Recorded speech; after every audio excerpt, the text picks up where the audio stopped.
The following story was written as part of a fully online writing class designed and taught by author Meagan J. Meehan. The stories from this class were subsequently printed in an anthology series titled Wicked Writing Volume 1, courtesy of Stitched Smile Publications. To join the next class, email Meagan J. Meehan directly at artsycr8TIVEINT@gmail.com. To purchase a copy of the book, visit its Amazon page, linked in the description below. And to learn more about Stitched Smile Publications, visit their official website at www.stitchedsmilepublications.com. Thank you for listening. Thank you to Meagan and her authors, and enjoy the story.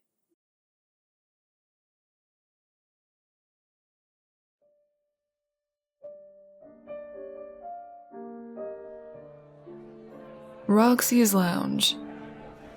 It was the sort of dimly lit, mid-century styled bar that was too classy for me by half. In the real world, it's the kind of place I'd have gone to get shit-faced on overpriced cocktails at a game developers conference after-party. But that was in the old days, back when there was still a studio to foot the bill. Thankfully for me, here inside the simulation, money was of no concern. But it wasn't just the promise of inebriation that led me through Roxy's neon entrance that night. It was a name. A name I'd stared at in the user list incredulously before walking my ass here from across town. It can't be him, I thought. When the hell did they jack him in? Oh, Jesus Christ. The words escaped beneath my breath. The cringe that followed could not be stifled. All I could do was avert my gaze to the ebony hardwood floor and let the involuntary expression run its course. When I unbuttoned my face, there he was, sitting at the bar. Madcow. I waved away my holographic display. The translucent overlay of usernames, locations, and notes shrunk and vanished into my peripheral vision. What remained was my old lead programmer, wearing a cow print suit and fedora. The infamous cow print suit and fedora, looking as ugly as it was expensive. He was hitting on the bartender. I felt aftershocks of cringe return. "You son of a bitch," I said, as I approached close enough to be heard over the murmur of other patrons. He spun around in the bar stool and sized me up behind a pair of ruby-tinted aviator glasses. He made an exaggerated frown. "Tell me you don't look that old in real life," he said. "Life comes at you fast. You, on the other hand," I gestured at his entire outfit, "are apparently 13 years old again." He scoffed and reached out to grab my hand. The handshake quickly became a pat on the back, and then a full-blown hug. I hadn't seen Lukas, aka Madcow, in nearly 10 years. Already, memories were flooding back of never-ending crunch nights at Darkroom Entertainment, our game studio. Memories of passing out at our desks, on couches, or occasionally the floor. It all seemed like a lifetime ago now. I took a seat next to him and signaled the bartender. "What's the fun of living in a simulation," he said, "if you don't peacock it up a bit? Have you even played with the closet options yet?" You look like a confused pimp. Anyway, what's with this about living in a simulation? Buddy, I just work here, and when you got me this job, you didn't say I'd have to work with you. You think I'd pass on this opportunity just because He stopped, but I could finish the thought for him. Because I'm still a well-paid programmer with a career. The pause turned awkward, until the bartender broke the silence. Is this guy giving you a hard time? She asked. I met her gaze and must have held it a moment too long. She cocked an eyebrow. Yeah, I finally said. He's an asshole. She chuckled and shot Lukas a playful grin. Please try not to scare away my customers, Mr. Madcow, she said. 1,000 pardons, Miss Roxy. Lukas said, and leaned into the bar. Say, could I convince you to whip up my usual and a gin and tonic for my colleague here? Good memory. Sure thing. What sort of work do the two of you do together? She asked. Lukas winked at me. We're quality assurance. We're probably the best paid beta testers in the world. This world, at least, I said.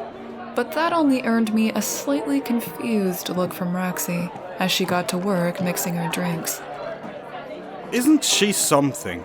Lukas said, once she'd stepped out of earshot. I've been giving her my own personal Turing test all evening. I'll bet you have. I shook my head. You know there's a much easier way to tell if she's real. I waved my holographic display back on and pointed to the purple diamond that appeared over all the simulated characters' heads in the overlay. A new translucent box rolled out beside Roxy with her name and background information. I waved it away again. There's no fun in that, Lukas said. And I'm being serious. This sort of thing, this level of AI, this is the type of stuff I used to dream of working on, back when I was at Darkroom. She really is perfect. Everything here is, in case you haven't noticed. And you know what the worst part is? What's that?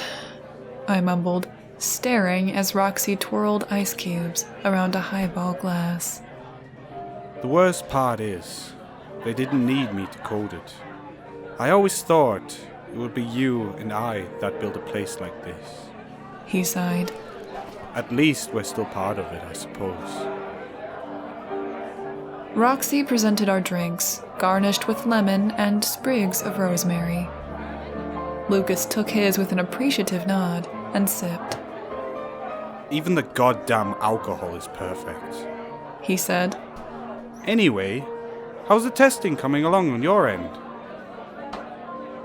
My reply was cut short by a crash of shattering glass, then screaming.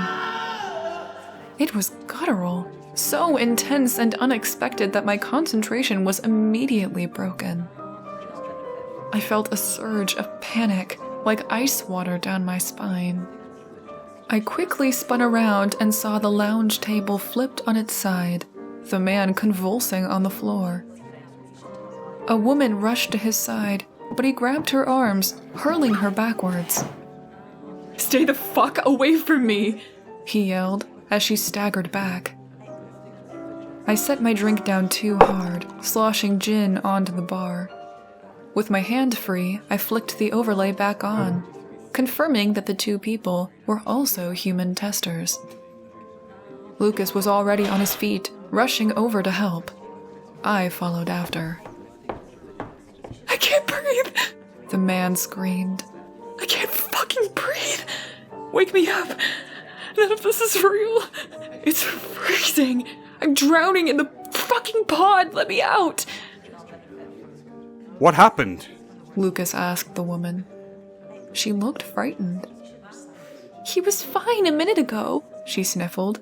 "Suddenly he thinks he's dying in real life, that I'm not actually real because I'm not feeling it too, I guess."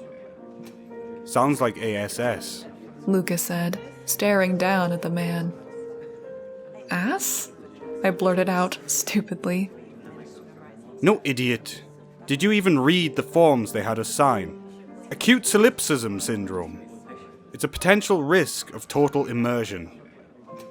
Lukas knelt down beside the man, who was now shivering with his head propped uncomfortably against the leg of a lounge chair. Hey, buddy, Lukas said. You're going to be alright. You're not drowning. You're breathing just fine in real life. They told us to watch out for these symptoms, remember? It's nothing serious. You need to get up so you can report it. The techs would be helping him if there was really a problem, I said to the other tester. It came out more like a question than a statement. She gulped and nodded. I saw a familiar face over her shoulder. Mara? Mara was sitting back at the bar. Her long dark hair framed a strange expression, something like pity, as she watched the commotion. I thought for sure she'd step in to help. The simulation was her project, after all. But instead, she took what appeared to be a martini from Roxy and drank it in a single gulp. After that, she said something to Roxy that I couldn't hear, stood up, and left. You're really here, Lukas reassured our colleague, still playing the role of paramedic. Try remembering how you got here. I looked back at Mara's empty seat. Roxy was wiping down the counter. I felt a pit of unease settling in my stomach. Remember how you got here, I thought.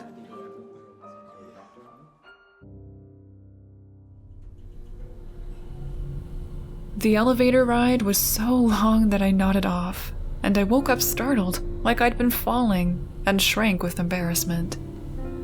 If the other people packed into the freight car had noticed, they spared me any acknowledgement. The only one actually looking at me was my own bloodshot reflection in the elevator's chromed paneling. Jesus, I looked like shit. Fucking jet lag. But how long had we been descending? I'd barely finished unpacking when the Foundation staff knocked on my door. They ushered me downstairs with the other prospective testers into the basement of the mountain lodge. From there, we boarded the elevator. It was minutes ago, but it already felt like yesterday. I giggled stupidly, remembering the excruciatingly long load times in most of Darkroom's games. It became something of an inside joke to trap our players inside elevators as a new level was loading. It was a necessary evil to maintain immersion. Some of our more masochistic fans even found it endearing. "So is this where you've hidden the loading screen?" I said, to break the ice. No response.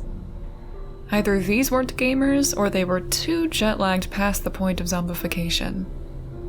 Or maybe I'm just not funny, I thought. No, that is much further down. A woman finally said, from behind the controls. She faced me and smiled, knowingly. Well, at least she looked to be well-rested. Flowing black hair draped down her lab coat to the edges of her name tag. Dr. Mara Droste. "It's getting really cold," a man said. I realized I could see my breath and wrapped my arms together. It has to be cold for the computers to function, Mara said. That's why all the servers are kept so far underground. It saves the Foundation a fortune in maintenance and cooling costs. The elevator chimed. When the doors opened, whatever was left of my grogginess vanished in a wave of awe. "Lukas, what the hell have you gotten me into?" I thought. We stepped out into what felt like, at first, an infinite black void, punctuated with sharp points of white light. As my eyes adjusted, I could make out wires suspending the lamps from catwalks further above us. As bright and numerous as the lights were, they could barely scrape the volume of the massive underground cavern. Only the faintest impression of light reached the walls, just enough that I could discern the whorl of marbled stone in the distance. Up above the crisscross of man-made catwalks, the vaulted ceiling peaked in utter darkness. Welcome to the bunker, Mara said. She beckoned us down a path of lampposts, further into the cavern. It looked as though someone had teleported the guts of some research facility deep into the mountain itself. Cold steel and concrete were fused to the natural stone, with practicality that couldn't conceal the strange beauty of the caves. We passed through an imposing bulkhead door and across a bridge that spanned a lake of water, gleaming like black glass. "The Foundation really built this place?" said a woman, awestruck. "It must have cost a fortune." Not exactly, Mara said, without breaking stride. Actually, people have been building this place for thousands of years. Ancient people explored these grottos and discovered their salt deposits. They mined it for centuries, all throughout the Dark Ages, until it was sealed. Why was it sealed? I asked. The records are unclear about that. What we do know is that the Soviet government excavated it to use as a fallout shelter in the event of nuclear war. We have them to thank for most of the infrastructure, including the geothermal extractors. After the Cold War, it was sealed again, until we purchased it. So, to finish answering the first question, yes, it did cost a fortune. I followed along with the tour, wondering just who was investing so much capital into the Foundation for the sake of virtual reality technology. Sure, we'd have loved to get our hands on in a darkroom, but even at the height of our success, we were in no position to buy a fucking underground Russian base. Something didn't add up. Still, the pay was on a scale barely fathomable to someone who teaches game design to college students. And there was something else, almost nostalgic. It felt like, whatever this was, it was a chance to get in on the ground floor of the next new thing. If this proved to be groundbreaking, maybe I could make a name for myself in the industry again. We came at last to a second massive vault, clearly reshaped by some heavy machinery into a smooth, perfectly rectangular warehouse. Fluorescent lights shone through grated catwalks that ran above dozens of stainless steel cylinders, each of them barely larger than a person. The small thrum of machinery reverberated throughout the room. Technicians scurried between computer terminals along the outer walls. Come. Mara beckoned our group up the stairs onto the catwalks. The first group has already been at it for a week. Have a look. Others will be joining you inside the simulation.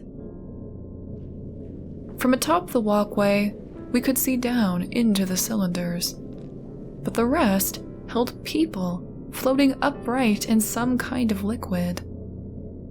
They wore breathing masks, not unlike scuba regulators, and appeared to be unconscious. The pods are total sensory deprivation, Mara continued. Closer to suspended animation, in fact. In that state, your brain can interpret sensory stimuli from the simulation as a genuine substitute for, well, what you're experiencing now. Mara looked down at the occupied tanks. They are in a whole other world now. The town we've constructed for you to test is just the beginning. There really is no limit to the worlds we can build. When she looked up, though, she seemed to read the expressions on our faces. Everything is perfectly safe, she added quickly. We have a full medical team on site, 24/7. I've been immersed several times myself, and I will be joining you all inside. Does anyone have any concerns? We're probably already inside, a woman mused. Everyone just slowly turned to her, and she explained. Think of what we're on the threshold of here. If we can ever truly run simulations of reality and there's only one true reality, then the odds are we're in some form of simulated reality right now. Someone objected, and the group seemed to explode immediately into a deep philosophical debate on the topic. The term quantum Hall effect was spat back and forth quite a bit. I more or less capped out at high school physics, so I tuned the discussion out. I just stared at the half-naked people below, floating in some kind of lucid dream. Fuck it, I thought. What have I got to lose?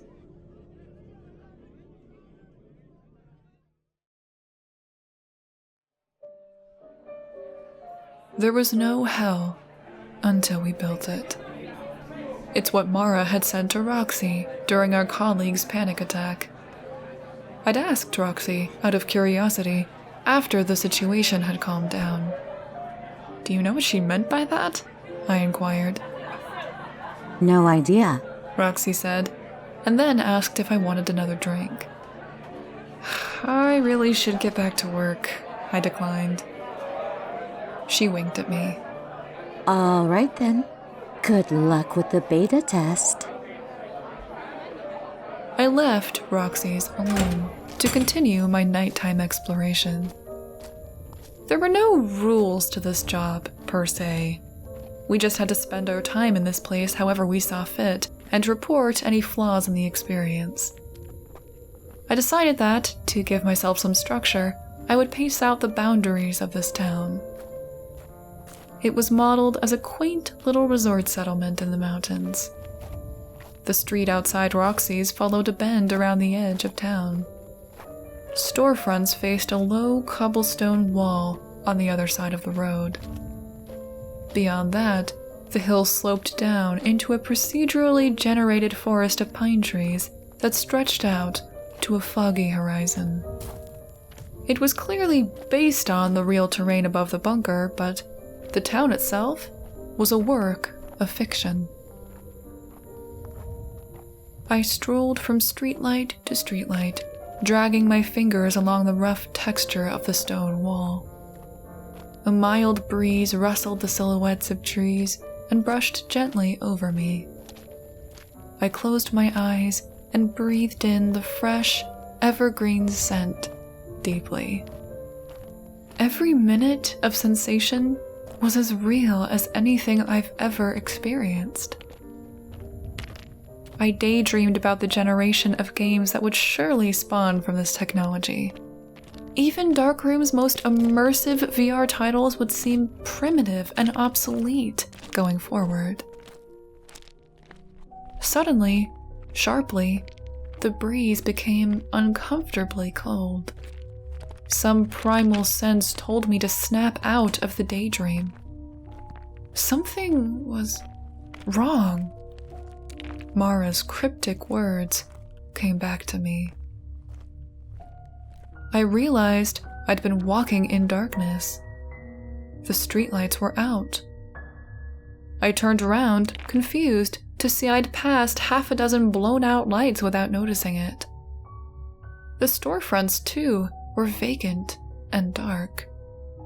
I wondered if I'd stumbled into some unfinished area. The sound of the wind had changed, too. No, not the wind. The trees. Behind me, where the streetlights still worked, the trees stirred in a gentle breeze. But in the dark area, they stood perfectly still, as if frozen. I was already thinking of how to word this in a bug report when I realized I wasn't alone. Up ahead, leaning against a broken streetlight, was the shadow of a man. I walked towards him, hoping for some validation that he too was seeing the same thing I was. But I hesitated, halfway between my streetlight and his.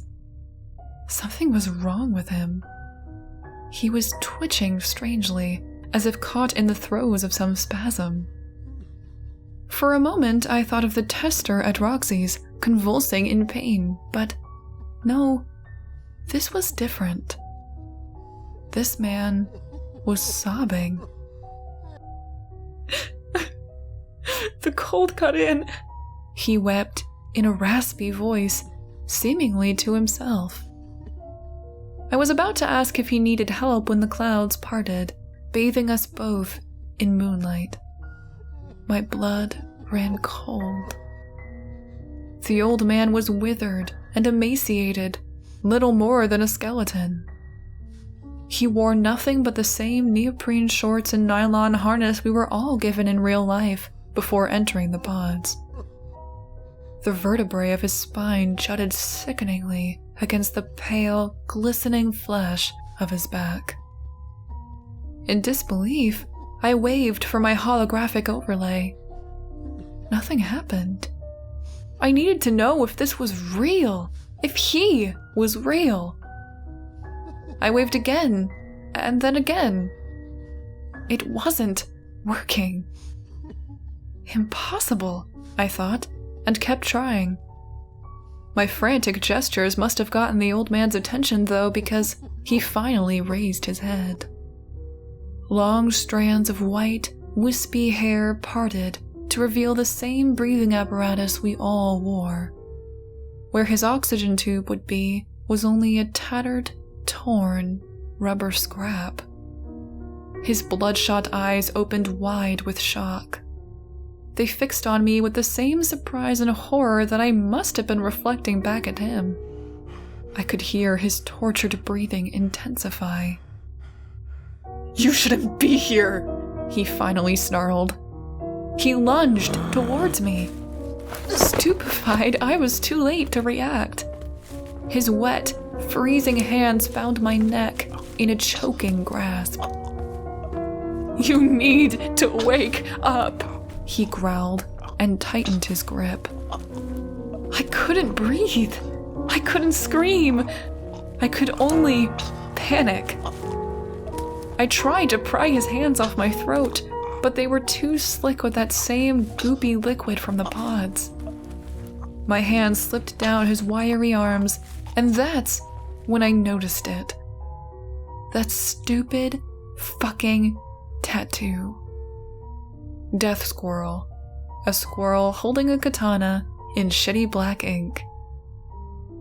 Madcow had gotten me so drunk at the launch party for our first game that he was able to convince me to get that damned thing. It was my own alter ego on my forearm to match his. And there it was, blurry and faded but unmistakable, on this skin and bones man. He had my tattoo. I stared at his face even as I struggled to breathe. The recognition washed over me in a wave of cold terror that swept my sanity away. It was me. He was me. The absurdity of my situation gave me a sudden burst of strength, dreamlike vigor, and I hurled the ancient doppelganger off. It staggered, and I gasped for air. Just when I thought it would charge at me again, something flashed in the distance. Suddenly, just for a moment, the sky was brighter than daytime. The abrupt brilliance stunned the creature, and it stared, horrified, at the source beyond the horizon. "No," it whimpered, at the lingering glow of the explosion. I seized the moment and ran. As I did, a sound like a crack of thunder smashed through everything. More explosions burst across the horizon like lightning. Every illuminating flash revealed the town as something else. Shattered ruins, desolate and decayed. "They never finish it," the creature screamed. "They'll never finish it." Its cries became an incoherent wail of rage and agony, and then disappeared entirely in the roaring boom. When at last I made it back to the well-lit area, the entire cacophony ceased. There was only the gentle sound of the breeze and a slight tinnitus in my ear. My overlay finally responded. I kept running as I searched Mara's location on the user list.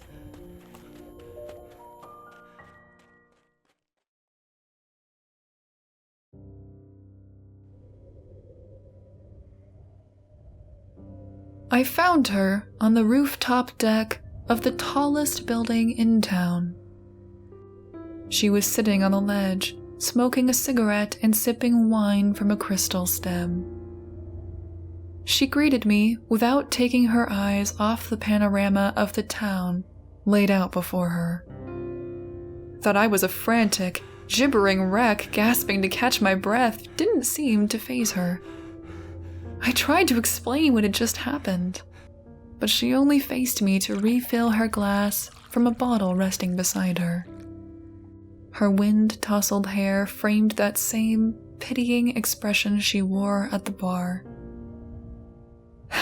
"What the fuck was that thing?" I demanded. She shrugged dismissively and turned away again. She seemed to be staring at the shadowy part of town I just fled from. "An anomaly," she said.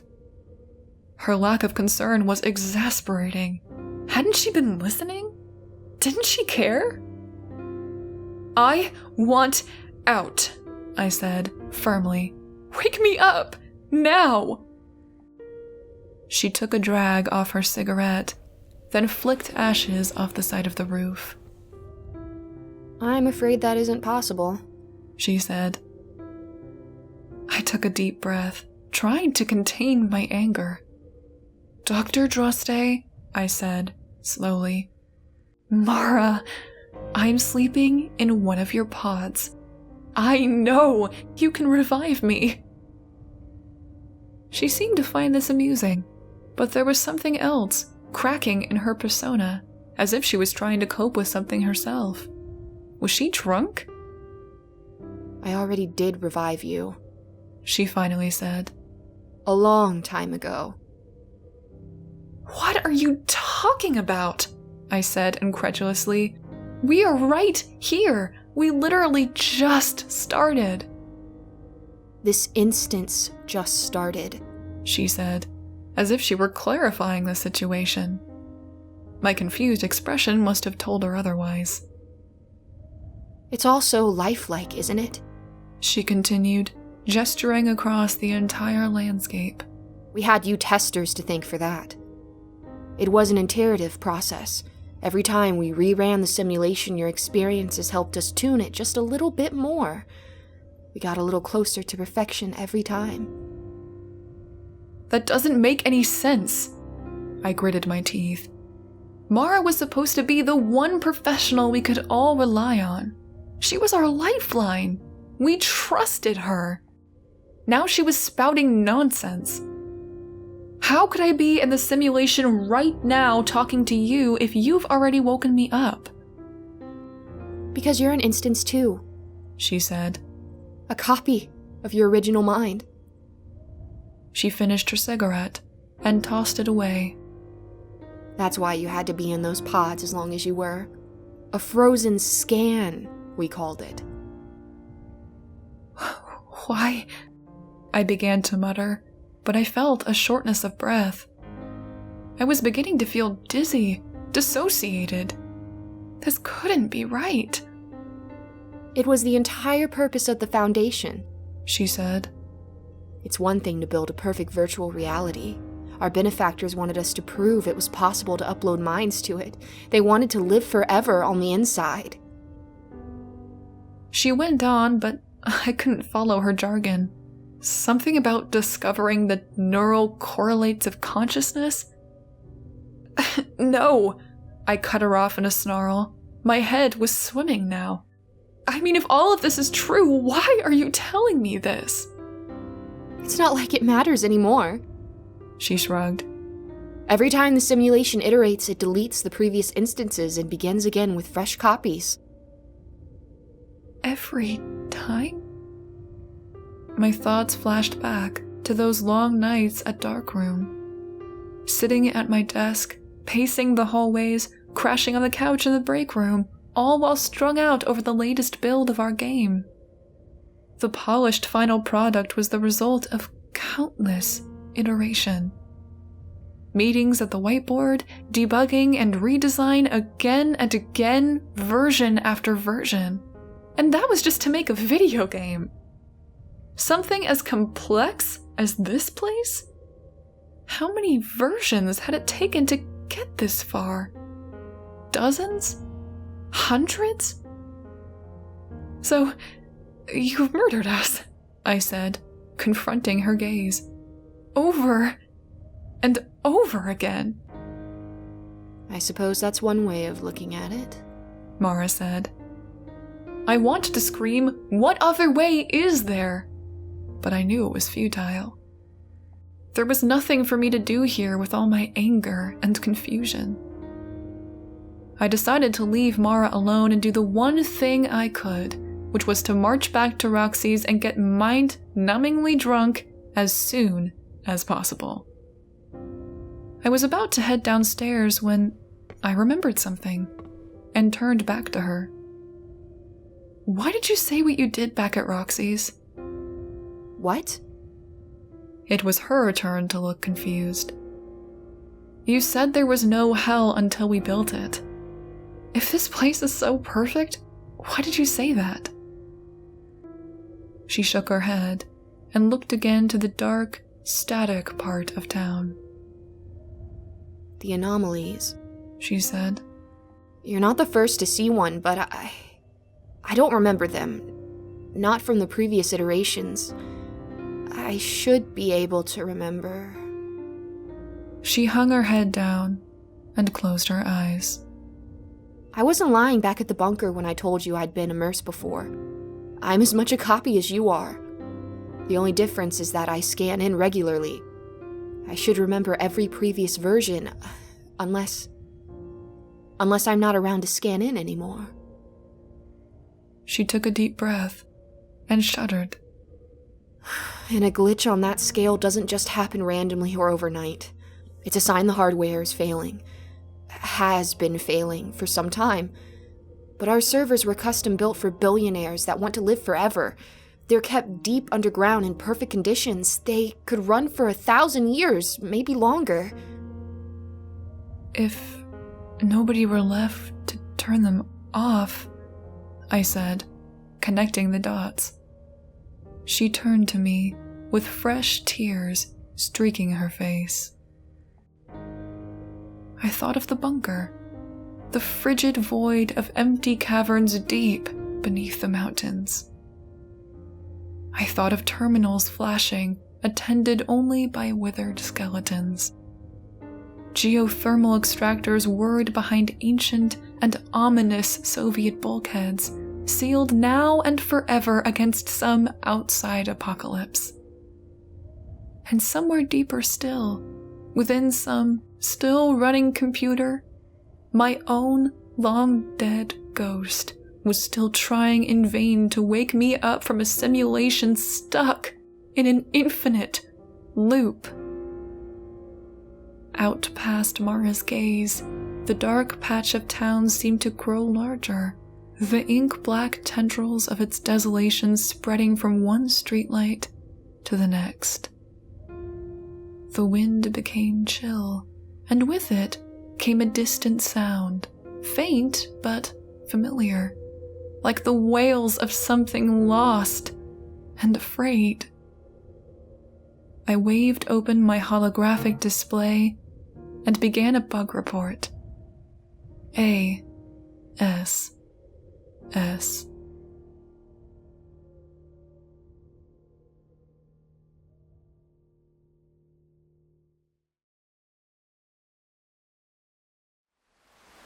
A huge, huge thank you to all of my poltergeists. Bobby Tripp, Calderin, Cheryl Meredith, Gary, Imugi, Joker Smurf 3, Nathan Konark, and Spirit Father.